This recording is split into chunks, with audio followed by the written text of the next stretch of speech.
Awit daw ang awit. Umaamaw kasi yung galak nito para yung hindi pa mati tayo, nakasama din pa nakipakita, di pa nakabalik yung walang anak. Nga, i-vision center kami namin, na imatakak din po natin yung sa tubangkay.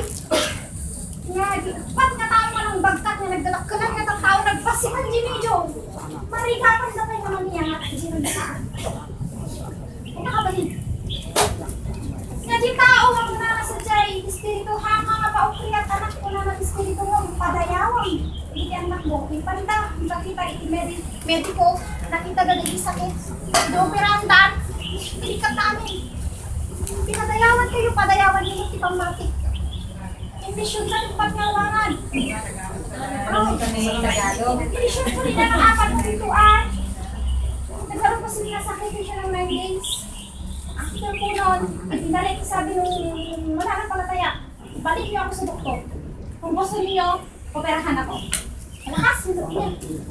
Kasi sa oras na yun, hindi na rin. 500,000 yun. 500,000 sana yung talagang sabi ng mga anak. Bali mo na yan. Ngayon hindi operahan dito.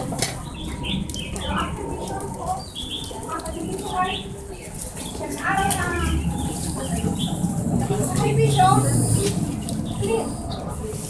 Sana ba ang ako nito? Isa ka. Liban na lang. Ano? Alam po natin ang ating mga sarili. Ako tayo makapsapul lang ng Kristo. Kasalo tayo maiyangat itibang mati yung Kristo. Kaya espiritu ng pawatin tayo pang makasipay. Ilasin tayo. Diba? Ito lang ako yung ito lang yung lagi kong hinihiling sama na sana kung marunong ang banal manatagli sa atin upang tumangat ang ating pananampalataya. Sapagkat kung ang Diyos nagsusumikap na iangat tayo, yung laman naman kasi nagsusumikap para iangat ang kanyang sarili. Tanggalin po natin yun. Parang awa po natin. Paawa po tayo doon sa Diyos na sarili sa atin. Dahil ang nais niya kapangyarihan ng paghari. Diba? Yung mga kababalaghang nakikita natin sa ating lupang silangan. Makita rin natin dito. At mangyayari yun sa pamamagitan ng ating pagkakansal sa panalangin at paggawa. Tumago po tayo sa ating pananampalataya sa Diyos. Sa kapangyarihang bigay niya sa atin at ito po ang gamitin natin. Siya nawa. Happy ay maging gaganda pa ang kanilang paglaki, maging malaki pa kung ano man ang mga plano nila hanggang dumating sa pagkakadibuli nila. Kasi ang susunod na pinakamagandang celebration ay yung mag-debut mga kapatid.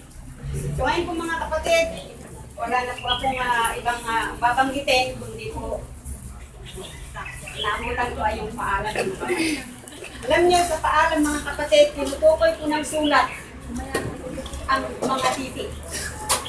Ano po ba ang mga titik mga kapatid? Kung nag-aral tayo sa grade 1, puro natin pinag-aralan ay ang mga titik, mga A to Z or abakada. Yun po ang titik sa mga tao. Pero bago pa po pumunta sa paalam, dahil hindi pa ako magpapaalam, pupunta po natin ako sa tinapay. Ito po sa tinapay, binanggit niya po dito sa Efeso 1. Basahin ko lang po mga kapatid. Sabi niya, 22, at ang lahat ng mga bagay ay pinasuko niya sa ilalim ng kanyang mga paa at siyang pinagkaloobang maging pangulo sa lahat ng mga bagay sa iglesia. Ito po. Ano po ba mga kapatid ang binabanggit ng sulat na kanyang pinasuko sa kanyang mga paa? Nung pinasuko niya, tinapakan niya po ba mga kapatid? O pinaupo niya? Ano bang nangyari mga kapatid? And sabi po dito, basahin po natin, mga natagpuan dito sa 5, 8 and 9, nakasulat po dito kung ano po yung pinasuko ng Diyos sa ilalim ng kanyang mga paa. Sapagkat noong panahon, kayo'y kadiliman, tatakwat ngayon, kayo'y kaliwanagan sa Panginoon. Magsilakad kayo gaya ng mga anak ng kalibanagan. selebrante po ngayon, unang-una sila po ang liwanag sa atin upang tayong lahat ay mabigyan ng conviction. Na-convict po tayong lahat sa kanilang invitation para tayong lahat ay dumalo at i-witness po natin na sila po ay 16 years old na po. So, mga kapatid mo, di ba? So, parang ang ganda-gandang tignan mga kapatid na nakadamit sila ng parang angels. So ngayon po, ituloy ko po dito sa 23 na siyang katawan niya, nakapuspusan niyaon pupuspos sa lahat, sa lahat. Ito po ang binabanggit niya sa ating mga kapatid, kairama ng tayo. Asali tayo mga kapatid. Ito na yung pag gusto mong itagalog, dumating yung Ilocano mga kapatid. Pero di ba rin siguro naman, naiintindihan ng ating mga kapatid. Si Pangulo nga, marunong mag-Ilocano mag-Ilocano. Ilocano, sabi niya. Ang Ilocano niya, paborito niya, ayat at may sa tayo. Yun yung hindi ko nakakalimutan. At saka isa pa, hindi ko talaga nakakalimutan ang salita ng ating Captain President. Sabi niya, ang sarap maglakad nang wala kang alit. Diba? Naglalakad siya nga kahit man siya, yung sabi sa Ilocano, uminom kang to, oray mo, uminom kang to kadagiti makakamot ko na nati kang tumanano. Oray at person sa di ka man anong porta ang yung gusto. Pero, hindi natin yung gagawin sa literal kasi mamamatay tayo at uminom tayo ng poison.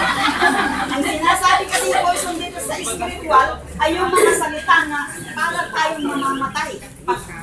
Pag tinanggap ng ating poison, mamamatay tayo. Kaya hindi natin tatanggapin yun. Malakas na poison dito, kahit sa bahay mo, unang-una dyan makikita mo, mag-poison ka kung hindi ka magtitinga. Sabihin mong challenge yun, hindi ka mapupoison kasi ikakalago mo yun mga kapatid. So ito po, alam ko nga ang oras ko ay talagang limited, mga kapatid. Limited po mga kapatid talaga kasi marami tayo. Ito po, punta na lang po ako dito sa paalam. Ito yung binabanggit ng sulat sa Galatia sa SGS. Yung mabasa po natin, mga kapatid, ito yung titik, sinasabi. Kaya nga samantalang tayo'y may pagkakataon ay magsigawa tayo ng mabuti sa lahat at lalong-lalo na sa mga kasambahay sa pananampalataya. Kasama ko mga kapatid, ito, marami na po akong nasaktan. Sorry po sa inyo. Nasaktan ko. Bakit? Po kayo nasaktan. Dahil makalimut kayo. Ganun siguro. Pero kung meron man akong pagkakamali at nasaktan kahit hindi na naintindihan, nakita niyo lang ako at siguro pwede kang i-speak. Sorry, hindi yun ang ibig sabihin. Huwag kang masasaktan. Pwede kong sabihin ganyan mga kapatid.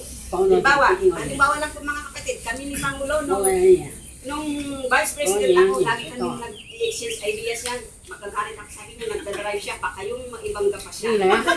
Sabi ng mga chapter officer, nagdadrive si Pangulo, bakit ano ba?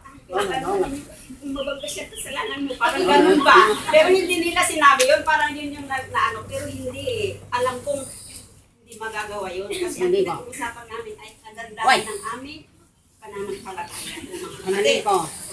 Kaya po, mga kapatid, kung meron man tayo na nag-exchange ideas tayo, nagagalit tayo. Pero pagkatapos ganun pala yung engineers. So, ganyan po mga kapatid. So, ito po, itutuloy ko yung titik na sinabi ko sa sulat dito sa Galatia 6.